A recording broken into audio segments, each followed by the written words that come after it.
Muitas pessoas detestam a própria essência de um triângulo amoroso. Claro, afinal, essa união disfuncional raramente leva a um bom lugar. Mas, na vida real, existem casos ainda mais estranhos, nos quais não ocorre apenas uma sobreposição de parceiros, mas sim um ponto de partida para algo muito mais sinistro. Cherry Daly nasceu e cresceu em Ventura, no estado da Califórnia, nos Estados Unidos. Ela era abençoada com uma família amorosa e atenciosa. Cherry era uma jovem amigável, positiva, agradável e atraente, o que a tornava uma das garotas mais populares da escola. No ensino médio, ela conheceu o cara mais cobiçado da escola, Michael Daly. O casal começou a namorar e rapidamente perceberam que sua conexão ia além de uma simples atração. Determinados a ficarem juntos, os adolescentes decidiram se casar após a formatura. No entanto, o relacionamento deles se tornou um ponto de discórdia para a família de Cherry. Apesar de todas as suas características positivas, Michael era extrovertido e muito sociável, enquanto Cherry era introvertida, reservada e calma. O comportamento de Michael refletia sua popularidade na escola, o que não agradava a família de Cherry. Apesar das diferenças gritantes, o casal parecia se completar de maneira única. Eles equilibravam as personalidades um do outro. Cherry se tornou mais extrovertida, enquanto Michael, por outro lado, começou a agir com mais tranquilidade. Inicialmente, o relacionamento deles gerou muitas dúvidas na família de Cherry. No entanto, a jovem estava decidida a construir uma vida com Michael, e seus pais acabaram cedendo. Na verdade, eles não precisaram se preocupar por muito tempo. Assim que o namoro começou, Michael fez questão de conhecer a família de Cherry e conquistá-los. Apesar de sua natureza energética e inquieta, o jovem conseguiu cativar os pais de Cherry, que se convenceram de que ele era a escolha certa para a filha. Afinal, o rapaz mais popular da escola era charmoso, inspirava confiança e demonstrava sensatez e maturidade. Michael conquistou a família de Cherry ao expressar abertamente seu desejo por um relacionamento sério. Diante disso, os pais da jovem apoiaram a decisão dela. Após a formatura, o casal se mudou para morar junto e ambos conseguiram empregos no supermercado local, o Vons. No entanto, Cherry tinha planos maiores. Seu sonho era economizar dinheiro e abrir uma creche em casa. Ela sempre teve uma afinidade especial com crianças e adorava cuidar dos filhos dos vizinhos. Muitos a consideravam a professora perfeita. É claro que ela também sonhava em ter seus próprios filhos. Em 1982, quando Cherry tinha 21 anos, os jovens se casaram. Aos 24 anos, ela já era mãe de 2 filhos, um casal com 1 ano de diferença. Cherry amava ser mãe e se dedicava de corpo e alma aos seus filhos. Sua rotina diária consistia em levar e buscar as crianças na escola e na creche, não apenas os seus próprios filhos, mas também outras crianças da vizinhança sob seus cuidados. Com o tempo, Cherry conseguiu largar o emprego no supermercado para se dedicar exclusivamente à educação das crianças. Assim, ela realizou seu sonho de cuidar de crianças em tempo integral em sua própria casa. Para transportar todas as crianças, Cherry comprou uma van. As pessoas brincavam, chamando-a de ônibus escolar da região. Aparentemente, a família tinha uma vida perfeita, e nada indicava a tragédia que se aproximava. No dia 6 de maio de 1996, como era de costume, Cherry deveria buscar seus alunos na escola e levá-los para casa. Perto do meio-dia, Michael chegou em casa e começou a receber ligações de pais preocupados, perguntando por que Cherry não havia buscado seus filhos na escola. Michael também não conseguia entender o que havia acontecido. Ele próprio começou a receber ligações da escola, informando que ninguém havia ido buscar as crianças. Todos tentavam entender o motivo do sumiço repentino de Cherry. Era evidente que ela também deveria ter buscado seus próprios filhos, mas ninguém os havia visto. Preocupado, Michael foi até a escola, onde descobriu que sua esposa havia aparecido pela última vez naquela manhã, quando deixou os filhos. Ele imaginou que Cherry pudesse ter sofrido um acidente ou se deparado com alguma emergência no caminho. Desesperado, começou a ligar para os hospitais da cidade, mas não havia registro de nenhum acidente com vítimas com a descrição de Cherry. Michael então decidiu ligar para os pais de Cherry, que moravam a cerca de 120 quilômetros de distância. Eles também não tinham ideia de onde a filha poderia estar. Diante da falta de notícias, a família decidiu acionar a polícia e relatar o desaparecimento de Cherry. Os policiais foram até a casa da família Daly para uma verificação de rotina e imediatamente suspeitaram que algo estava errado. Eles decidiram conversar com os vizinhos, mas ninguém se lembrava de ter visto Cherry depois que ela saiu de casa naquela manhã. Embora sua rotina fosse sempre a mesma e muitas pessoas a vissem levando e buscando as crianças na escola, naquele dia 6 de maio, tudo foi diferente.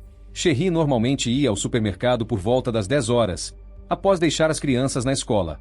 Depois, ela voltava para casa para cuidar das tarefas domésticas. Mas, naquele dia, ela não voltou para casa.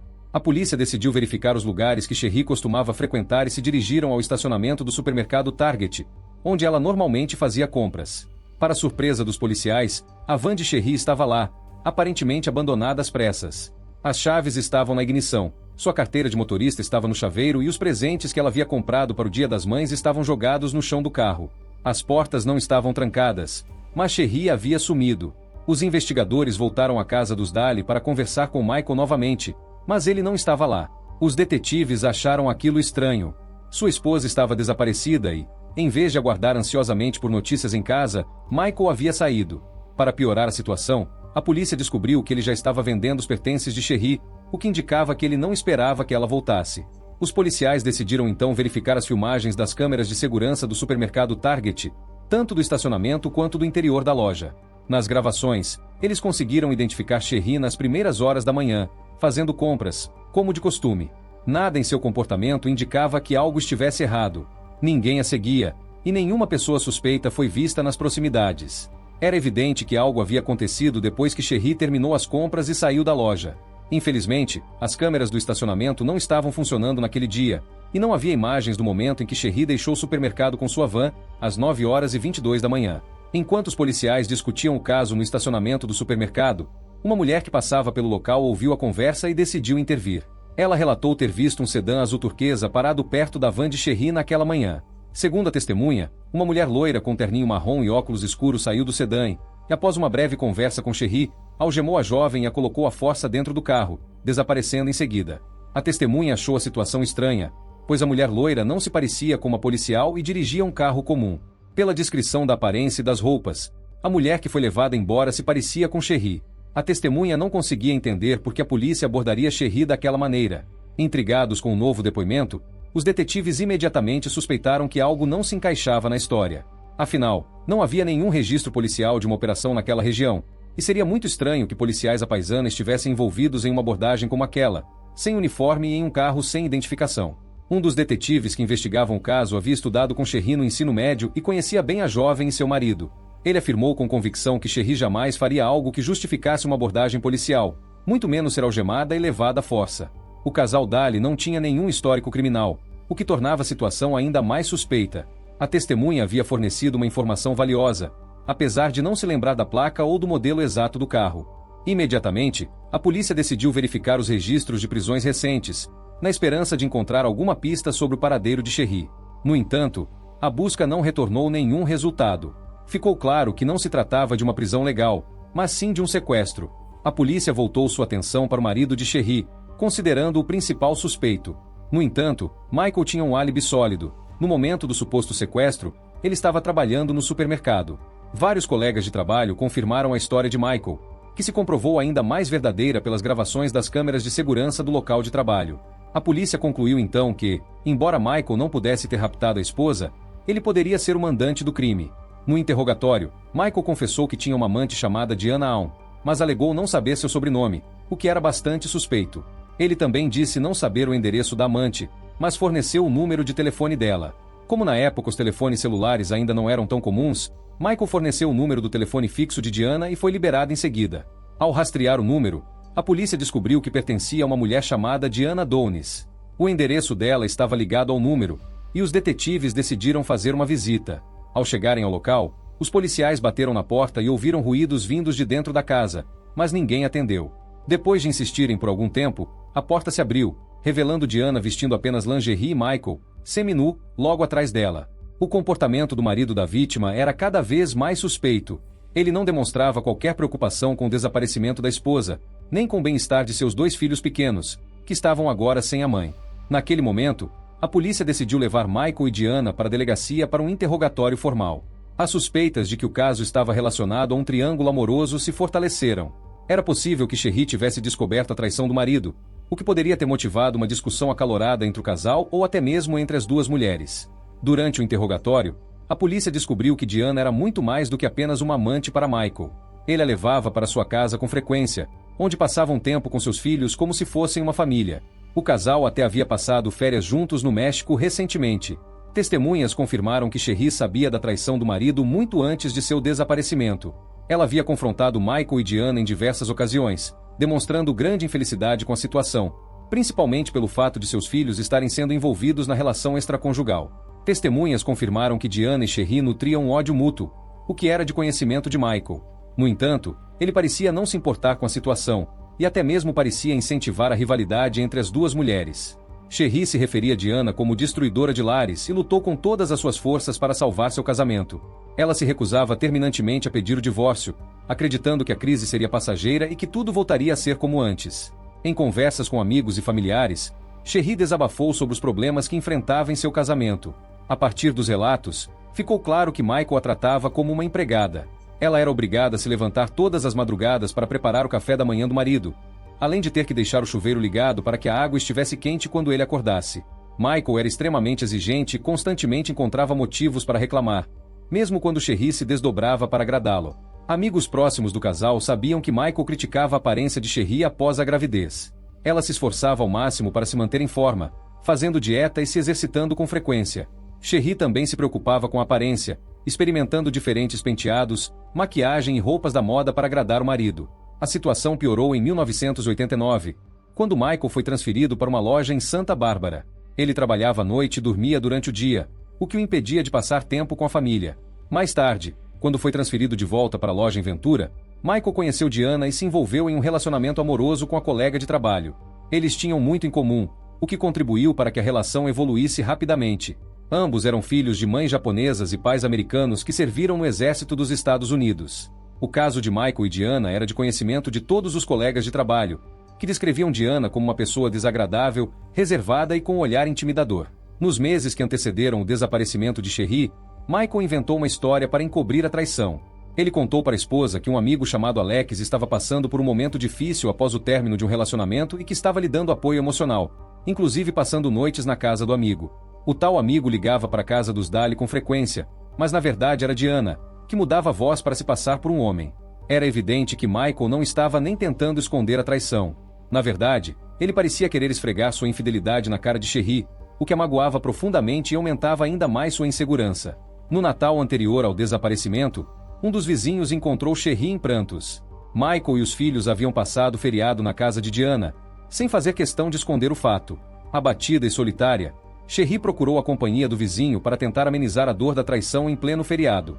Apesar de tudo o que estava acontecendo, Cherie ainda se recusava a se divorciar. Ela se culpava pela situação e acreditava que poderia consertar o casamento. No entanto, de acordo com o depoimento da mãe de Cherie, pouco antes de desaparecer, a jovem finalmente havia decidido se separar de Michael e levar os filhos. Ela afirmou que não pediria pensão alimentícia e que cuidaria das crianças sozinha. No final do interrogatório, a polícia perguntou a Diana onde ela estava no dia do desaparecimento de Cherie. Ela alegou ter tirado o dia de folga no trabalho para fazer um longo passeio de bicicleta fora da cidade.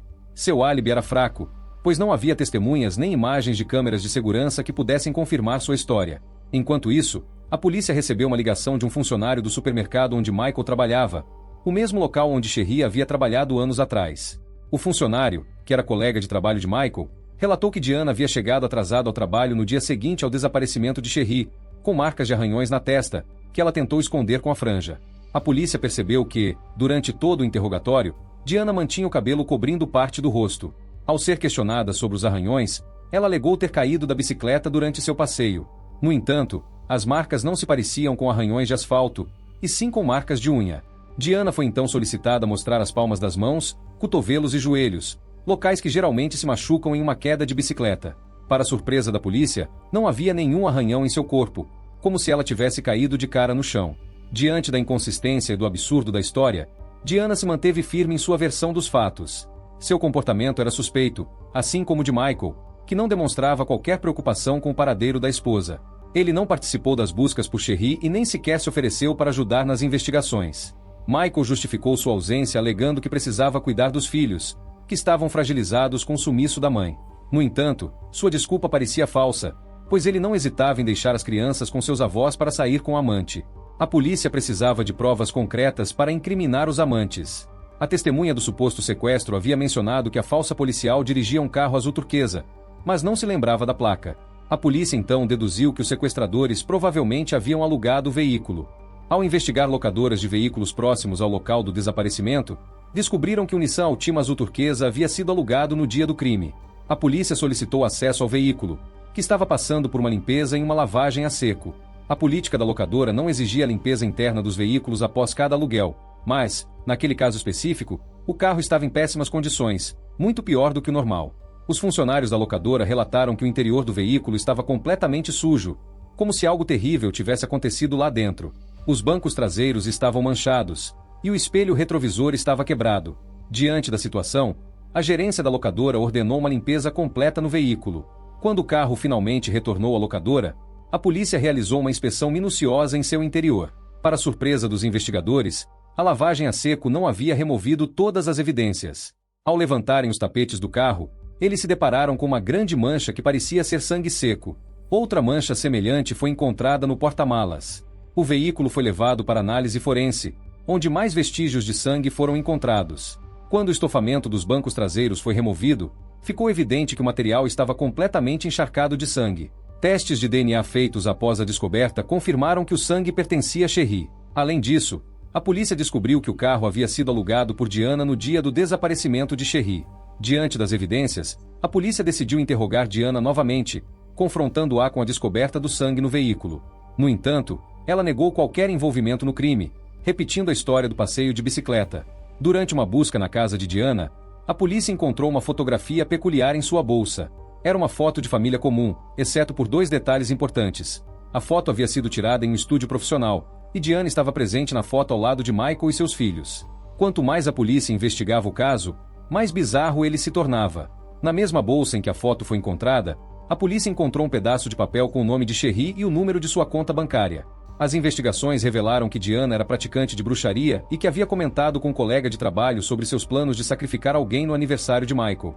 Coincidentemente, ou não, o aniversário de Michael seria poucos dias após o assassinato de Sherry. Tudo aquilo era muito suspeito. Com as novas evidências em mãos, Diana pediu para falar com Michael. A polícia decidiu usar isso a seu favor e permitiu que Michael entrasse na sala de interrogatório, mas o avisou de que a conversa seria gravada. Diana ficou visivelmente aliviada ao ver Michael. O casal, ciente de que estavam sendo gravados, começou a trocar mensagens codificadas em sussurros, na esperança de que a polícia não entendesse. No entanto, eles não sabiam que a polícia utilizava um gravador de alta qualidade e que every palavra estava sendo capturada com clareza. Diana acusava Michael de tê-la colocado naquela situação, questionando repetidamente o motivo de ele tê-la envolvido naquilo tudo. Era evidente que tentavam bolar um plano para escapar da prisão, o que seria completamente desnecessário se fossem inocentes.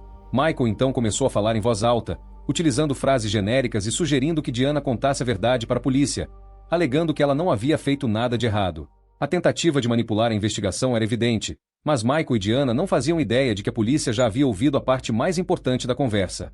Michael foi retirado da sala, e o interrogatório com Diana continuou. A polícia questionou o motivo de ela guardar um papel com o número da conta bancária de Sherry, além de querer entender como tanto sangue da vítima havia parado no carro alugado por ela. Diana alegou que Sherry havia abandonado seus filhos e que ela precisaria da conta bancária para comprar tudo o que as crianças precisavam. No entanto, sua história era absurda. A polícia e todos que conheciam Sherry sabiam que ela era uma ótima mãe e jamais abandonaria os filhos. Recentemente, ela havia sido escolhida para cuidar dos filhos de várias famílias da vizinhança, o que demonstrava o quanto ela era confiável e dedicada às crianças. Mesmo com a insistência da polícia, Diana se manteve firme em sua versão, tentando a todo custo manchar a imagem de Sherry, pintando-a como uma mãe negligente. Os investigadores tinham certeza de que estavam lidando com uma criminosa, mas ainda faltavam provas para incriminá-la. Sem alternativas, a polícia liberou Diana e continuou a investigação. O caso ganhou grande repercussão na mídia, o que gerou uma onda de apoio e comoção pública. A história de Sherry estava em todos os jornais, rádios e programas de televisão. Sua foto estampava cartazes espalhados por toda a cidade. A polícia recebia denúncias a todo momento, a maioria delas falsas. Mas, em meio a tantas ligações, algumas informações valiosas começaram a surgir. A polícia decidiu revelar para a imprensa o possível envolvimento de Diana no crime. Assim que o rosto da amante foi divulgado, o número de denúncias aumentou consideravelmente. Uma das ligações foi de uma funcionária de uma loja de perucas, que afirmou ter vendido uma peruca castanha para Diana semanas antes do desaparecimento de Sherry. A funcionária se lembrava da venda, pois Diana havia dito que queria se disfarçar de policial para pregar um susto em alguém. Ao verificar os registros da loja, a polícia confirmou a compra da peruca e descobriu que Diana havia pago com cheque em nome de Sherry, assinado com uma caneta de tinta verde específica. Outra ligação importante foi de uma funcionária de uma loja de artigos militares. A mulher se lembrava de ter vendido um par de algemas e um distintivo policial falsos para Diana, na mesma época em que a peruca foi comprada. Diana também havia pago essa compra com um cheque em nome de Cherry. A terceira denúncia veio de um funcionário de uma loja de ferramentas, que se recordava de ter vendido o machado para Diana uma semana antes do suposto sequestro de Cherry. Ele se lembrava de Diana porque ela estava com uma maquiagem muito forte e desajeitada, o que a destacava dos demais clientes. Era como se ela estivesse tentando esconder o rosto. Para surpresa do funcionário, Diana também pagou essa compra com um cheque em nome de Cherry. As novas provas colocavam Diana como a principal suspeita do crime. A polícia tinha em mãos provas físicas que a ligavam ao desaparecimento de Cherry. Um machado foi encontrado na casa de Diana, mas a análise forense não identificou nenhum vestígio de sangue da vítima na ferramenta. Aparentemente, o machado não havia sido utilizado no crime. Com base nas evidências encontradas, a polícia conseguiu montar o quebra-cabeça do sequestro. Era provável que Diana tenha abordado Cherry no estacionamento do supermercado utilizando a peruca e os óculos escuros para não ser reconhecida. Cherry, acreditando se tratar de uma abordagem policial, não teria resistido à prisão. No entanto, ao entrar em contato próximo com Diana dentro do carro, ela finalmente a reconheceu e começou a gritar e lutar para escapar. A polícia acredita que, durante a luta corporal, Cherry arranhou o rosto de Diana, que, em um ato de fúria, a matou ali mesmo, dentro do carro. A quantidade de sangue encontrada no veículo corroborava a teoria da polícia. Finalmente, Diana foi presa com a caneta de tinta verde utilizada para assinar os cheques de Cherry. Agora, a polícia precisava encontrar provas que incriminassem Michael, que, claramente, sabia dos planos da amante. Seu comportamento após o desaparecimento de Cherry e sua atitude suspeita durante os interrogatórios indicavam que ele era cúmplice no crime. A polícia então organizou uma entrevista coletiva, na qual anunciou que Michael também era suspeito pelo assassinato de sua esposa. A declaração da polícia teve um efeito imediato. Diversas ligações anônimas começaram a chegar na delegacia, vindas de traficantes de drogas e prostitutas, que denunciaram a vida dupla de Michael. Os informantes relataram que Michael era usuário de drogas e frequentador assíduo de prostíbulos. Uma das prostitutas afirmou ter se encontrado com Michael no dia do desaparecimento de Cherry. Segundo ela, ele a levou para um local afastado da cidade, onde fizeram sexo dentro do carro. Intrigada, a polícia foi até o local indicado pela prostituta. No dia 1º de junho de 1996, próximo à rodovia Laca Larga, em uma área deserta perto de um penhasco, a polícia encontrou um sapato feminino e um par de óculos escuros, os mesmos que Diana havia comprado semanas antes. Pouco tempo depois, o corpo de uma mulher foi encontrado na mesma região. A vítima estava decapitada. Através da análise da arcada dentária, a polícia confirmou a identidade da vítima. Cherry Daly, 30 anos. Seu corpo apresentava sinais de violência extrema, com cerca de 12 facadas concentradas na região do pescoço e da parte superior do tórax. O legista confirmou que a arma do crime foi uma faca serrilhada e que a brutalidade do ataque foi tanta que a ponta da faca ficou alojada no maxilar de Cherry, indicando que a vítima foi esfaqueada no rosto com extrema violência. Os ferimentos demonstravam que o crime foi motivado por ódio e fúria. Todas as evidências apontavam para Diana como a autora do crime. Para piorar a situação de Michael, a polícia descobriu que, no mesmo dia em que Cherry foi dada como desaparecida, ele estava com uma prostituta a poucos metros do local onde o corpo de sua esposa seria encontrado meses depois.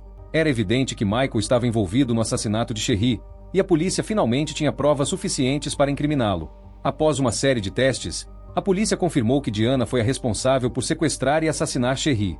Fios de cabelo da peruca utilizada por Diana foram encontrados no corpo da vítima, assim como a própria peruca, manchada com sangue de Cherry. O julgamento de Diana foi o primeiro a acontecer. Ela foi acusada de sequestro e homicídio qualificado por motivo fútil. A defesa de Diana tentou argumentar que o assassinato não foi premeditado, buscando reduzir sua pena. No entanto, as provas contra ela eram irrefutáveis. Diana havia planejado o crime com antecedência e se preparado para executá-lo. O júri a considerou culpada, e ela foi condenada à prisão perpétua sem possibilidade de liberdade condicional. Durante o julgamento, Diana tentou incriminar Michael, alegando que ele havia convencido a matar Cherry. No entanto, uma reviravolta no caso complicou ainda mais a situação de Michael. Uma ex-namorada dele procurou a polícia e revelou que ele também havia lhe pedido para matar Cherry. Segundo o depoimento da ex-namorada, Michael queria que a morte de Cherry fosse cruel e agonizante, para que ela sofresse o máximo possível.